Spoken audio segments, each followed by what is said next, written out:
Welcome back to the Crochet Crowd with my friends at Yarnspirations.com. Today is the beginner level tutorial on the Stitch Club Cozy Twisted Crochet Headband.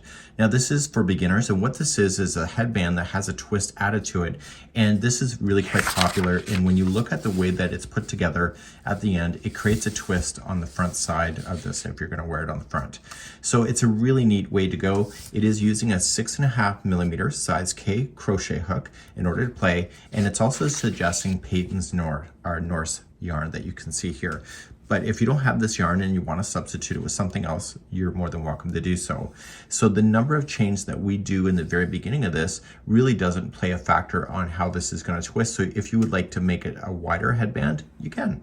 So it's a really nice, easy way to go. On camera today, I will be using Patons Alpaca Blend, and I'm going to be using a 6mm size J crochet hook in order to play. So we're going to get right back to the beginning of crochet. If you would like to fast forward to use the video chapters for this video and just get right to the good stuff. But in other words, let's begin beginner level now. So let's begin. This is going to be a right or left-handed tutorial depending on you. So at the very beginning, if you are right-handed, just make sure the yarn is on the left, and if you were left-handed, make sure the yarn is on the right. So the video is going to switch over now to either side. So here we go. So now we're going to begin, and we want to put the crochet hook in our hand. Now I prefer crochet hooks that are flat here because this is the thumb indentation and it allows you to keep the orientation of the hook. So if you're seeing other hooks out there and they're completely round, it's hard to know where the hook point is if it's completely round. So you want to make sure that when you're looking for a crochet hook, make sure it has the thumb.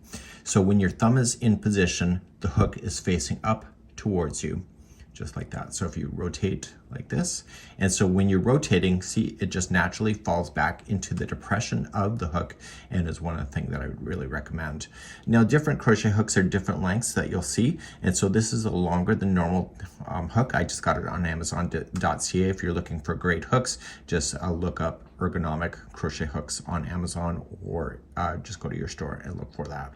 So because I have big hands because I'm a man, well, I guess that's no excuse. I like my hook to fall out of the back end of my hand, where some hooks that are so short they kind of jab in. So if you're finding that you're having pain right here, chances are it's the length of the hook. And so this allows you to keep back from a certain project. So if you don't have a thumb depression, you can be too close to your hook as well, or you can be too far back. So this gives you really good stabilization of your hook. So let's begin to do the yarn, and we're going to start with creating a slip knot first. Now I create a slip knot the way that my mom showed me. There are many ways to do slip knots, but I'm going to show you the way that I prefer because that's the only way I know. So I want you to point your finger away from you like this, okay, and turn it to the side and point to your side. Okay, so just hand down, point, and turn. Hand down, point, and turn. Now, I'm going to take the other yarn, the only yarn I'm playing with, and I want to rotate it over my finger twice. So I'm going to pick it up on the front side of my finger, go up over top, back around, and noticing that I'm just allowing the yarn to use up from this side. I'm not pulling on it like this. Okay, so I go up and over and up and over. One more time. So hand, point, turn.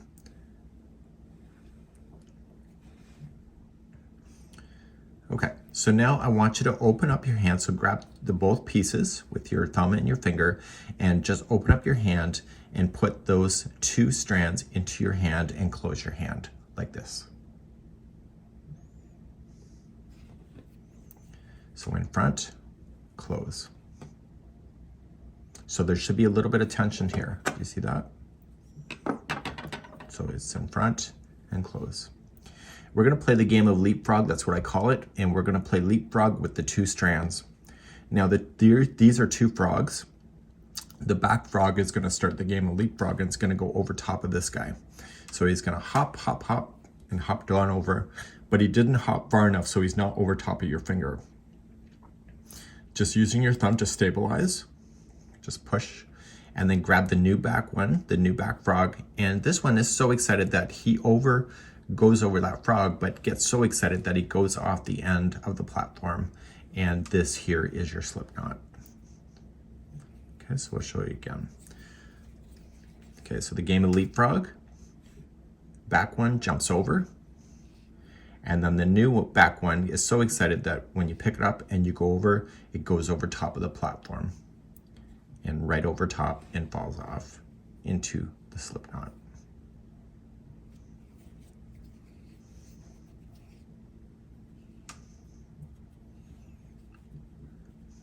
Okay, so now that we have our slip knot, you can remove your finger out and you can put your crochet hook into that teardrop shape.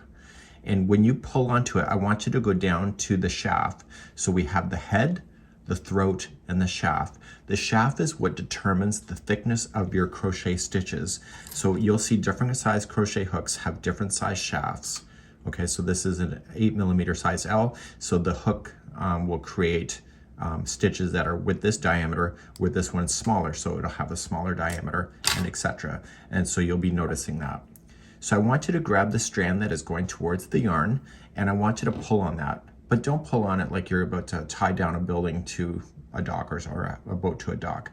Just pull long enough so that you can see that it's just nicely, and you're able to slip it easily up and down the shaft of your crochet hook.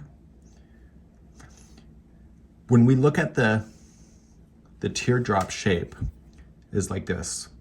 And so you're going to notice that the only way that you can get a crochet hook out of this here is that you have to turn it upside down to get it out. So if the hook is towards you, see it's snagging on that loop. And the only way to do it is to turn it completely upside down so the head is facing down and it comes out of the teardrop shape. So you can shove it in at any angle, but to get it out, you have to face down. Okay, so now what we have to talk about is the positioning of the yarn in your hand. The positioning of the yarn in your hand is why I cannot get certified in crochet. I know, certification in other ways, I'm sure. So the way that I do it is the way my mom showed me. So if you have another way, I want you to do what feels comfortable for you. And you're gonna notice that you're gonna maybe adjust the way that you do it within time. And you'll notice pretty quickly if it's gonna work for you or not. If you use a lot of rings and stuff, my hand completely shuts and closes. But if I have a ring that is impeding that and not allowing me to close my hand, it will impact your crochet. So some people rotate the yarn doubles around their fingers, but then you can cause carpet burn or rug burn or string burn on your hands by the tension of doing that. So you have to find your own way. So let's move this yarn in front, and we're gonna put our hand down like this. Okay, put your hand down on the table and just watch me. And I will do one demonstration and then we'll go through slowly. I want you to raise your pinky up, and I want you to put the yarn over top of the 3 fingers and slide up. This is the positioning of your yarn feeding hand. So the yarn should be between this, here, and here. Okay, so now let's do it together. Lay your hand down and lift your pinky up. And you can use your other hand and move the yarn over top of your fingers, the 3 fingers like this. And I'm gonna hold here while you position your hand. So what is causing the tension of crochet and the evenness of the stitches is 2 things.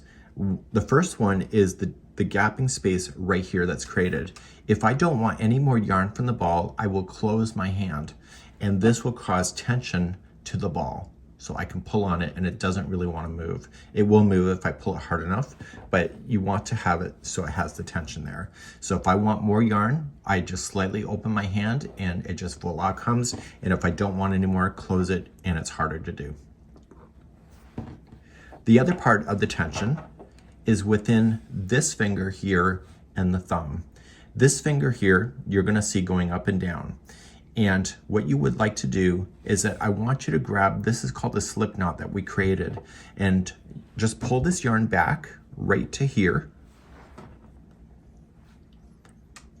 And I want you to use this finger and the thumb to grab this knot.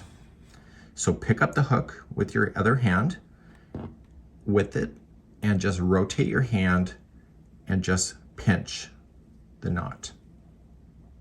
I'm naturally putting my hand up because I'm a normal crocheter, but your hand might be like this. So what I want you to do is move your finger up like this.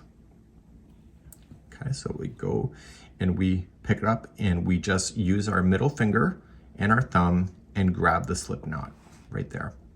See here, this is your area that you're going to play with your crochet right here.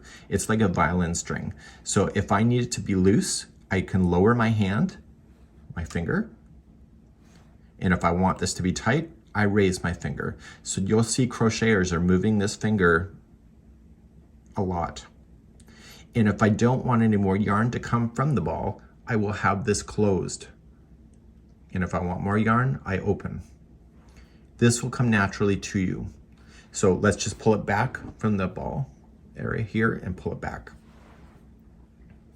So I want you to pick up your hand like this. And using your other hand, I'm teaching you what is called as the butter knife method. The butter knife method here will cause you not to have carpal tunnel in the long term. You still may get carpal tunnel from other things, maybe even crochet, but this will reduce it. In the olden days, what they used to do is that they used to crochet like this, like a pencil, and this causes your wrist to really bend and to do an unnatural movement, and it can really hurt you in the long term. So if you are new to crochet, learn the butter knife method, which is what all my videos are today, and even on this channel. I've never learned to do it the other way because my mom never showed me that. So let's begin, and now we're going to use this here to create chain, and we're going to just practice a chain. To practice the chain, we are going to use this strand right here, and see how the hook is in front of this?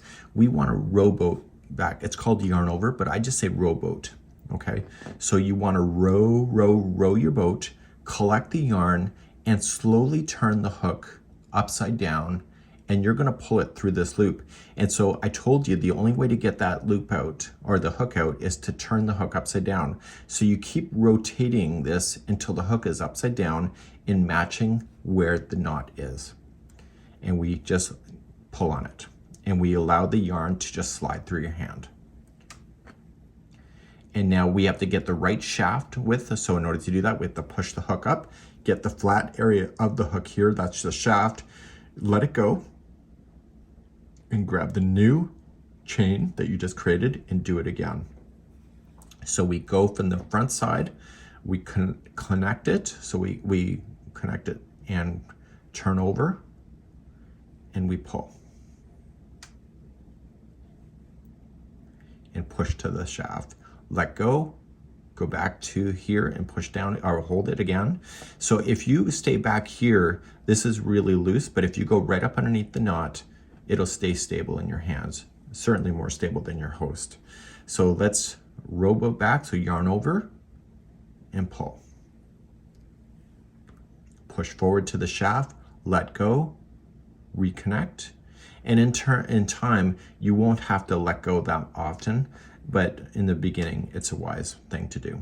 So yarn over and pull through.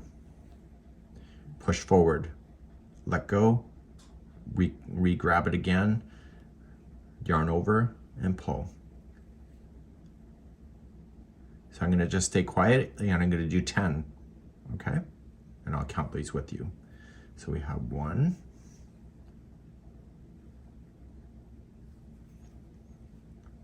2,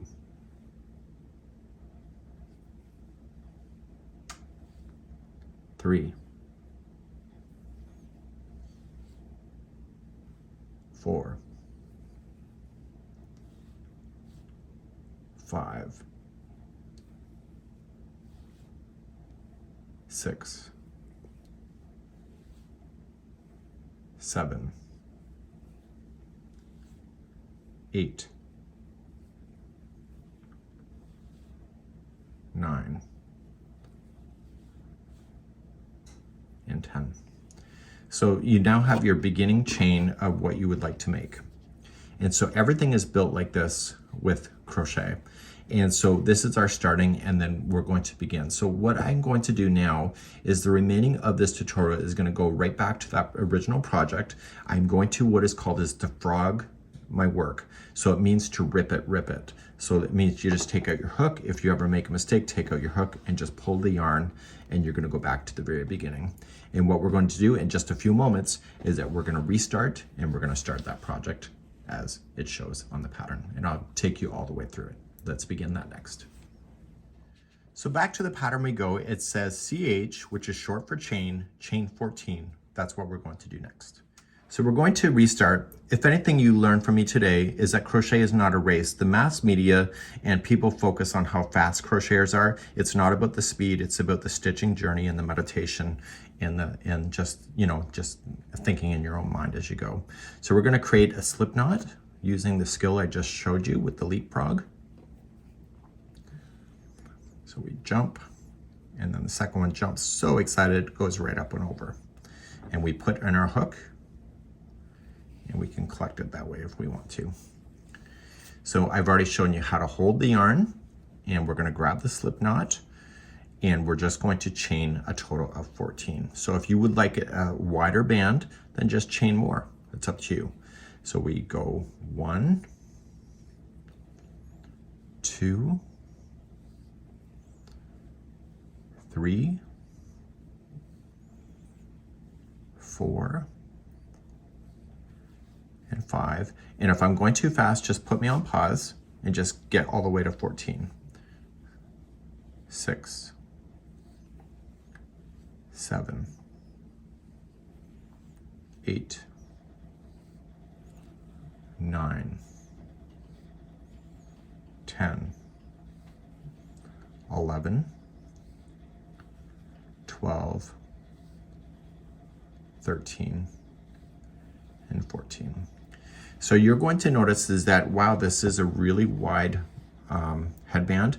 The actual project shrinks quite a bit once you go in the first row. So if you think it's way too big now, it will shrink as you begin. So we're going to go to the foundation row, which is the next row in the instructions, and we're going to single crochet ourselves across, which is just a slightly different than what I just taught you. So with your yarn in your hand, you've already done your chain, and you're holding your chain. And so this is the first one from the hook. Do you see this shape here? This is 1, and then this is 2. And it says go 1 single crochet, second chain from the hook. So it's this one right here. Do you see that? So I want you to turn it over and get the back loop of that. So turn it right over, and there's always 3 strands that make up a stitch. So you see the first 2 on the front side here, 1 and 2. The third one is on the back. It's right here. So if you turn it over, you can see it. And once you turn the first time, you'll see it for the remaining. So we say this is 1 and 2, turn it over, and get into that back loop. So it's just 1 strand, and you insert your hook in. You are going to yarn over, so you're going to rowboat and collect the yarn and turn it upside down and pull through just that one that was part of the chain, and move it down to the shaft to get the right size, and then we yarn over again and pull through 2. That's a single crochet. So then the next one, because you've just gone up into the back, see all these? These are all the stitches you're going to play with now that you've turned it upside down. So it's very easy to see, that's why I do that. So you can see the front side of it here, the 2, but this is the third one, it's in the back. So just think of it like a serpent spine of the Loch Ness Monster. So insert right into that next one that's open, yarn over, pull through, yarn over, pull through 2. And we're gonna go all the way down doing the exact same thing. So just stick with me if you need more, and I'll just do it as I go. So into the back, yarn over, pull through just that one, and yarn over, pull through 2. Yarn over going in, pull through 2. Yarn over and in, pull through.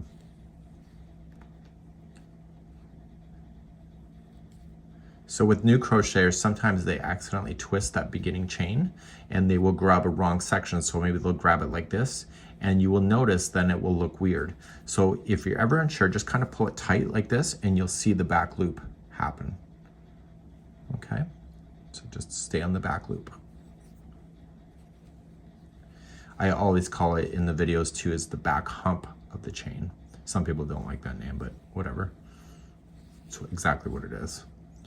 So it's the back loop or the back hump of the chain. And you're gonna go all the way down. Now, because you went second chain from the hook, it's only gonna be 13 single crochet, which is the right number. And you're going to notice that in the pattern too. It's gonna say 13 SC, which is 13 single crochet. And you're going all the way to the beginning, which is right here. So you're thinking, oh, well, it looks like you got 2 stitches. It's just 1, because when you go into this last one here, see if you pull it, there's no more to go. And so if you count the tops of the stitches, there should be 13. So 1, 2, 3, 4, 5, 6, 7, 8, 9, 10, 11, 12, and 13. So if you're not ready to move on, just put me on pause. And then for everybody else, we're gonna start our next row. To start our next row, we're just gonna turn the whole project around. So at the end of every round, we turn it and we begin again. So you're gonna notice is that there's a ribbing effect that is happening on the headband. And that's because we're gonna use what is called is the back loop only, and I'll show you what that is. So to start a new row, we have to build up to the height of a single crochet, and we're gonna rowboat back or yarn over and pull through and chain 1. This allows us to build to the height of the single crochet. So starting in the first one where this is coming out of, just turn it over if you don't see it, and see these 2 loops. See how this is coming out of that? That's where we wanna go. And we wanna go into the back loop only. So normally we do both here, which is called a stitch. But if you use the front loop, which is the closest to you, that's the front loop, or if you use the back loop, which is away from you, you create ribbing. So if you look at it from this perspective, you're going to use the stitch right here, and you were just going to dive in between the 2 and just grab the back loop only, and yarn over, pull through, and then yarn over, pull through 2. So now that you've done the first one, it's easy to see the rest of them. So it's right here. So you just go on in, yarn over, pull through, yarn over, pull through 2. And you're gonna do this all the way down the row. So just stay on the back loop only. So the ribbing like this allows it to have stretch. That's why they do it. So just going into the back loop, pull through 2. And you're gonna keep moving down. Okay, so if I'm going too quickly, just put me on pause, and I'm just gonna keep on going at this pace to the other side.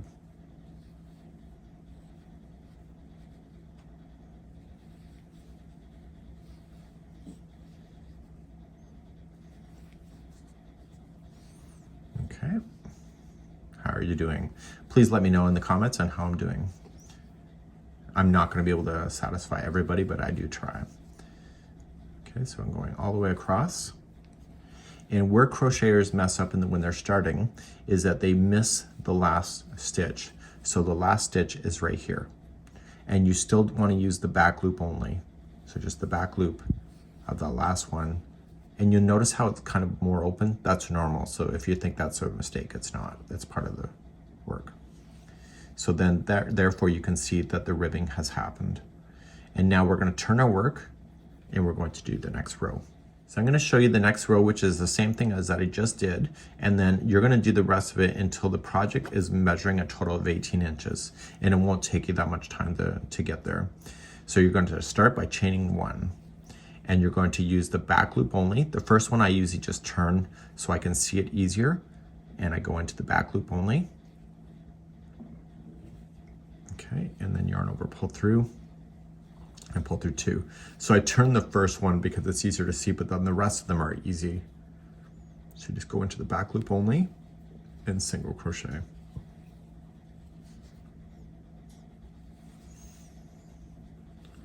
And you keep doing that all the way across.